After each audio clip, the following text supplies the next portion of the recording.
Então, nos anos 60 surge, né, a volta à natureza, o pessoal hippie, essa coisa toda, que hoje nós sabemos que foi um plano globalista para, em parte globalista, em parte comunista também, para fazer com que os jovens se desligassem, vamos dizer, dos seus compromissos com a sociedade existente, tá certo? E se tornassem, por assim dizer, agentes dissolventes, né, da ordem social, para depois implantar uma ordem social que naturalmente seria mais opressiva do que essa.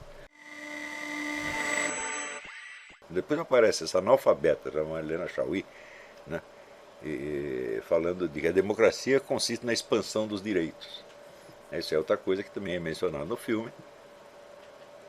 Esquece o que é um direito. Né? Direito dá a impressão que é um negócio bonito, quer dizer, aumenta o meu espaço de ação. Mas acontece que o direito, substantivamente, ele é uma obrigação que um terceiro tem com você. Por você dizer, as crianças têm direito à educação. Fala, bom, isso quer dizer que alguém tem a obrigação de dar educação para elas. E se dizer, olha, você tem direito a tal coisa, mas ninguém tem a obrigação de te dar essa coisa, você não vai ter coisa nenhuma, né? Então, é que lembrar Simone Weil, num livro maravilhoso chamado L'Enracinement, O Arraigamento, um dos grandes livros do século XX, né? A Simone Weil era uma moça de altíssima cultura, uma filósofa de primeira ordem, que insistia em trabalhar como operária, para ela conhecer a vida do povo. Ela a vida inteira trabalhou como operária. Nunca foi uma pessoa da intelectualidade. E também era uma pessoa toda extravagante, uma pessoa que se converteu à Igreja Católica, mas nunca se batizou. Ela era judia de origem, se converteu à Igreja Católica, mas não deu tempo de batizar. Então, era católica do B.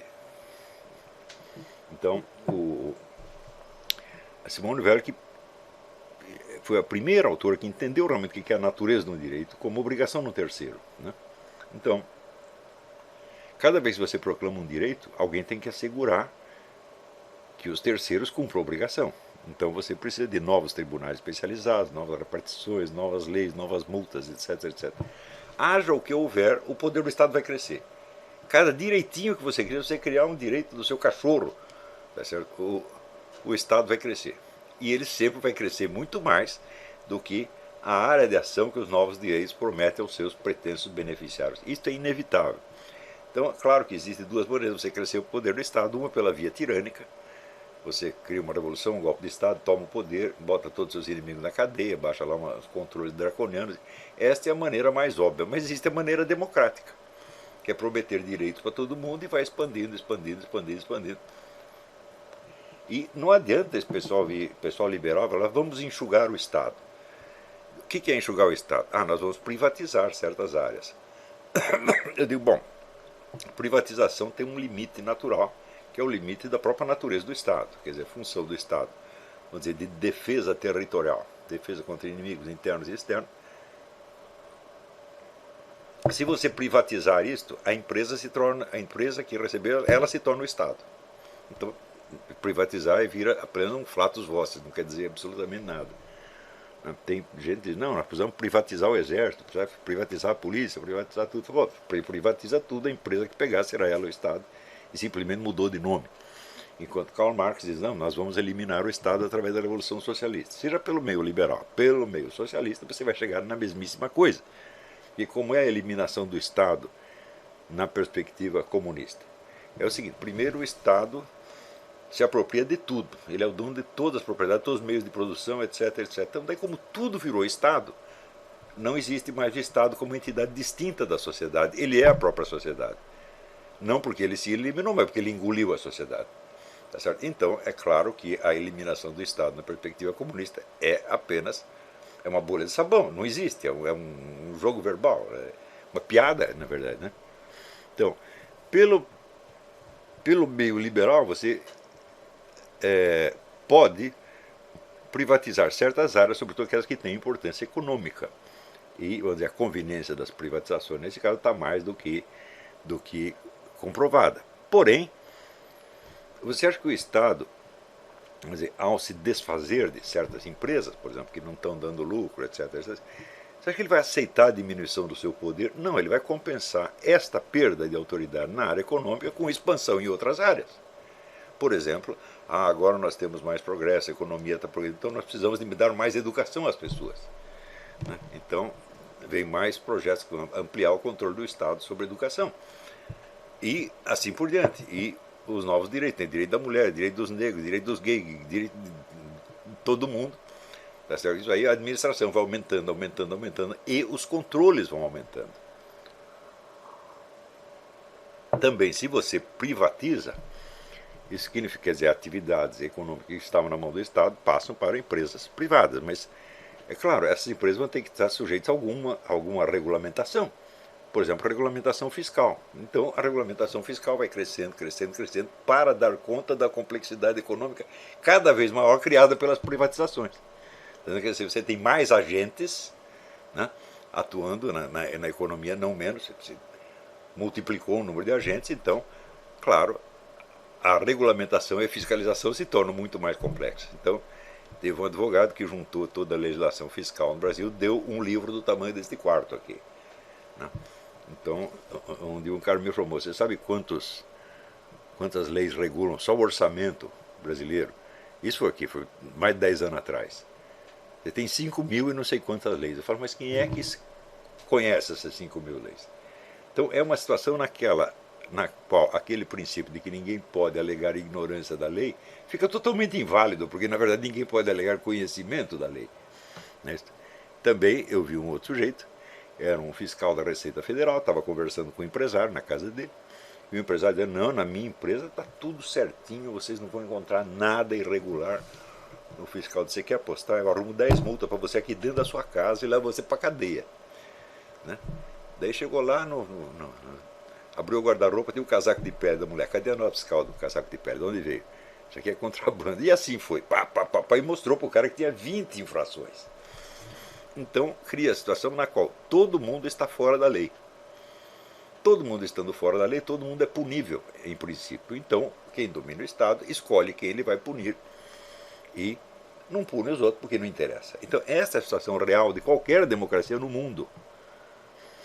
Então, pela via ditatorial ou pela via democrática, o poder do Estado aumenta. E até hoje ninguém sabe um meio de contrabalançar isso aí. E, em geral, você vê que os teóricos da política não estão interessados nisso, porque eles acreditam no mito da democracia como uma coisa que é fundamento de si mesma. Quer dizer, basta você aumentar o número de direitos, vai ficar tudo maravilhoso. O Norberto Bobbio acredita nisso, né? Quanta gente não acredita? Todo mundo fala ampliar os direitos, ampliar os direitos. Vocês são absolutamente loucos. Então, quanto mais amplia os direitos, mais nós perdemos possibilidades reais de ação, perdemos direitos, na verdade, né? Então, o processo civilizatório inteiro é marcado pela evolução do controle. E os meios de controle se tornam cada vez mais incontroláveis, porque eles crescem de maneira avassaladora. Então, por exemplo, você imagina como que um Luís XIV exercia a sua autoridade. Ele assinava um decreto, então tinha que mandar emissários para todo o país a cavalo, né, levando cópias do decreto. Eu digo, como é que você vai fiscalizar os caras? O cumprimento, né? Vai ter que mandar outros emissários. Então o negócio era enormemente complicado, e por isso, mesmo às vésperas da Revolução, a França era um emaranhado de legislações locais absolutamente irredutível a qualquer unidade. Era o caos legal total. Cada cidade tinha suas próprias unidades de medida. Então você saía aqui levando 3 quilos de feijão para vender ali, chegava lá, o peso já era diferente, o preço já era diferente, o imposto era diferente e assim por diante.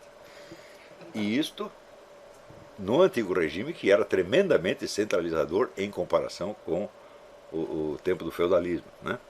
E quando veio a Revolução, é claro, centraliza mais ainda, tentando eliminar essas diferenças locais, né? Eu vi outro dia um vídeo muito interessante de uma senhora que sobreviveu do Holocausto, contando o que se passou na Áustria, onde ela nasceu. Ela disse, olha,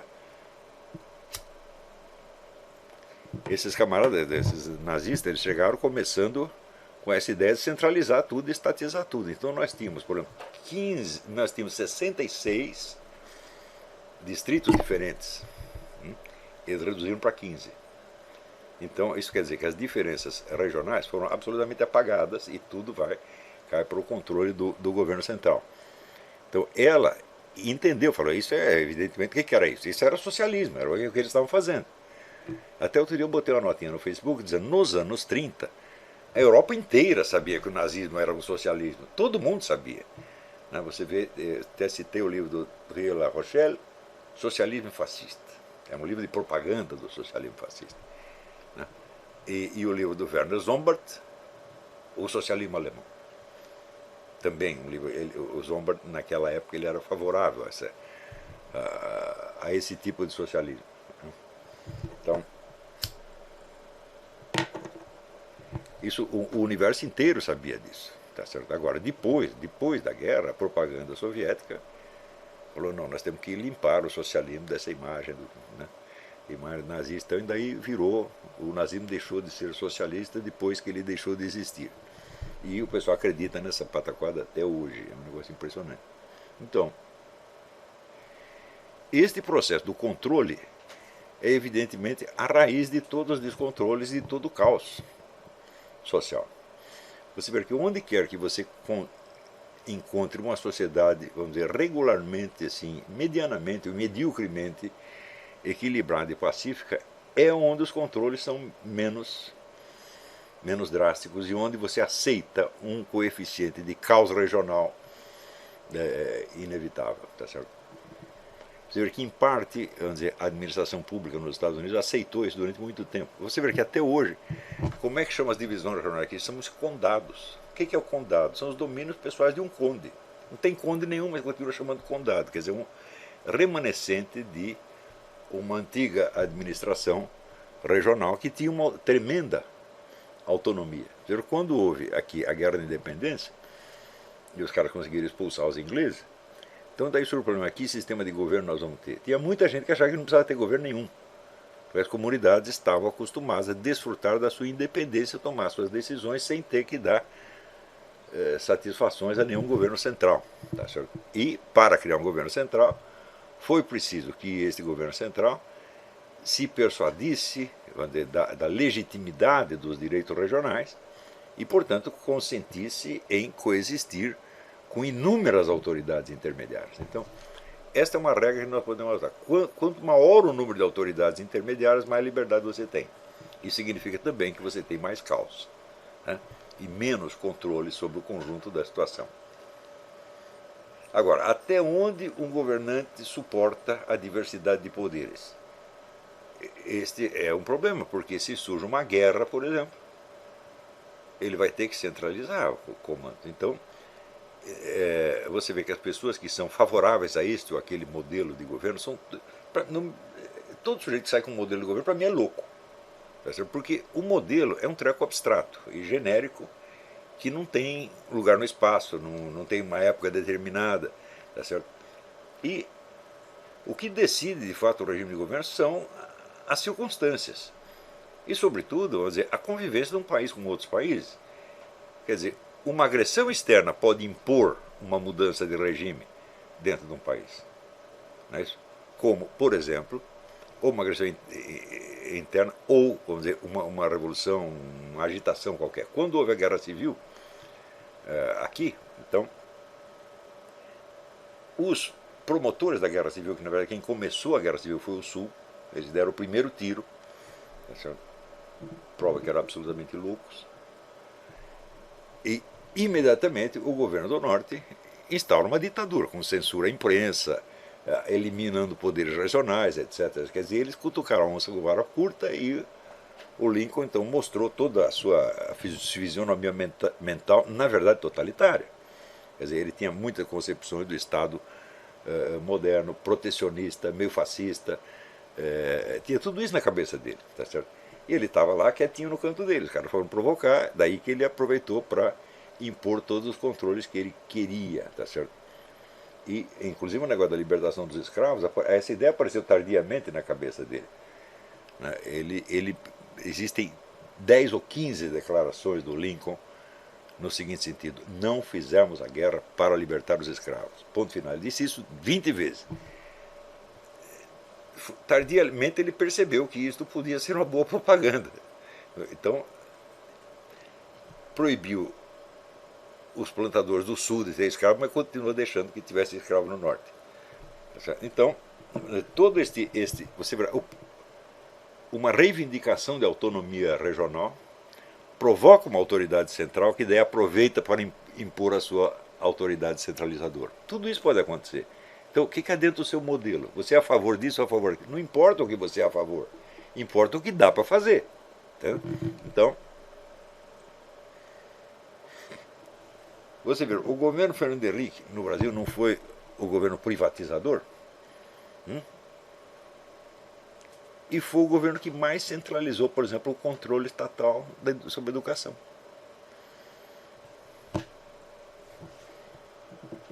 Então, aqui nos Estados Unidos, mesma coisa, o Clinton privatizou um monte de coisa, mas começou com todas essas legislações de proteger direito desse, direito daquele, e com isso o Estado vai crescendo, crescendo, crescendo. Então, na verdade, este é o tema central do filme. Quer dizer, o contraste entre a liberdade primordial, tá certo, e a tragédia do processo civilizatório, né, do qual, vamos dizer, algumas pessoas privilegiadas conseguem, vamos dizer, se preservar precariamente, tá certo, fugindo, né, como está numa profecia, eu não lembro que santo do século XIII, disse, a partir do século XX os cristãos vão fugir para a solidão do ermo. Então nós fugimos para a solidão do ermo, fomos morar lá no meio do mato e nos sentimos muito bem. Ali o máximo perigo que tinha era um carrapato, uma coisa assim. Não que o carrapato seja um inimigo desprezível, eu sei que não é. Mas eu prefiro o carrapato a qualquer fiscal do imposto de renda, evidentemente, do FBI, etc, etc. Então, quando apareceu no meio do mato, ali sentado ali no jardim, né, do lado do maravilhoso, majestoso carvalho que tem ali, porque é incrível, né? O bairro onde a gente estava morando chamava-se Oakwood, Floresta de Carvalho, e tinha um carvalho bem no meio do terreno, né? Então apareceu nesse cenário falando sobre o jardim primordial, o jardim de Epicuro e o jardim das Oliveiras.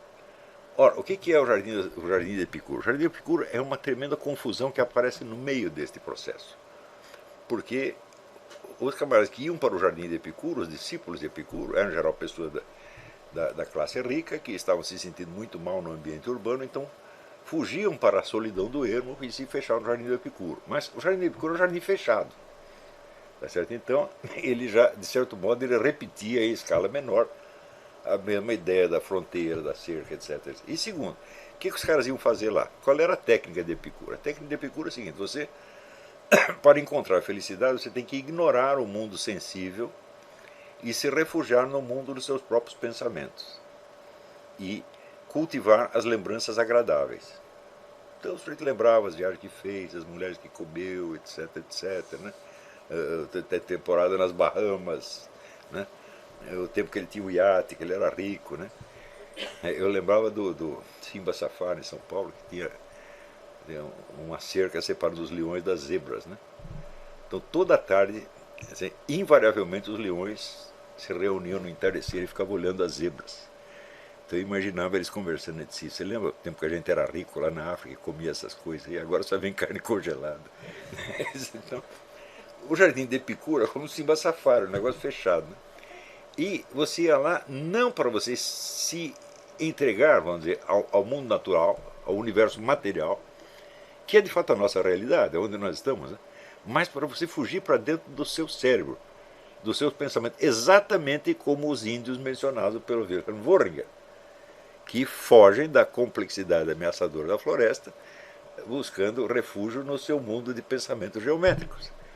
Então, você vê que o Epicuro é uma espécie de autocontradição, né? Quer dizer, ele tenta se refugiar do processo civilizatório, agravando, né, a rejeição do universo natural, tá certo? E fechando os homens dentro de seus pensamentos, que foi exatamente o início do processo civilizatório. Quer dizer, o homem se refugia do caos natural, tentando, ele cria primeiro uma ordem dentro da sua mente e depois implanta esta ordem lá de fora. O que é você construir uma máquina? Você pega, você abstrai da natureza certos processos, tá certo? Os monta na sua cabeça do seu jeito e daí você exterioriza novamente aquilo sob a forma do equipamento, de uma máquina, etc, etc. Acreditando que com isso você vai ter mais controle sobre a natureza. Tá certo? Bom, algum controle sobre a natureza o proprietário e manejador da máquina, sem dúvida, tem. Mas isso implica também que ele vai ter mais controle sobre a vida dos outros, os quais terão menos. Tá certo? Então, esta é a tragédia, este é o insolúvel. Quer dizer, nós precisamos nos defender da natureza. Tá certo? Então, criamos a sociedade, né, criamos a ciência, etc, etc, e com tudo isso nós controlamos. Só que daí, a própria área onde você exerce o controle se torna um caos. Então, depois, é claro, pode surgir, mas é a nostalgia da natureza. Então, nos anos 60 surge, né, a volta à natureza, o pessoal hippie, essa coisa toda, que hoje nós sabemos que foi um plano globalista, né, para, em parte globalista, em parte comunista também, para fazer com que os jovens se desligassem, vamos dizer, dos seus compromissos com a sociedade existente, e se tornassem, por assim dizer, agentes dissolventes, né, da ordem social, para depois implantar uma ordem social que naturalmente seria mais opressiva do que essa. Então, os teóricos da política, que tanto gostam de modelos e das soluções para tudo, eles não estão conscientes da natureza trágica do processo civilizatório, que é permanentemente um problema sem saída.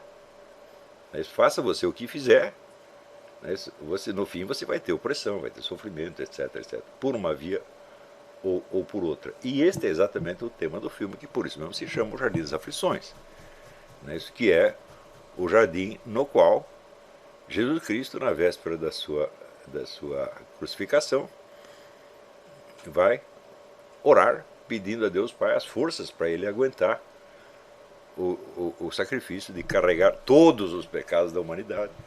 A gente, na nossa pobre imaginação, você pode imaginar o que é isto, não é isso? Às vezes você para pensar os seus pecados, as coisas ruins que você fez, você já fica deprimido. Agora você imagina os de todo mundo. O negócio é uma depressão cósmica. E é exatamente o jardim onde Cristo será preso.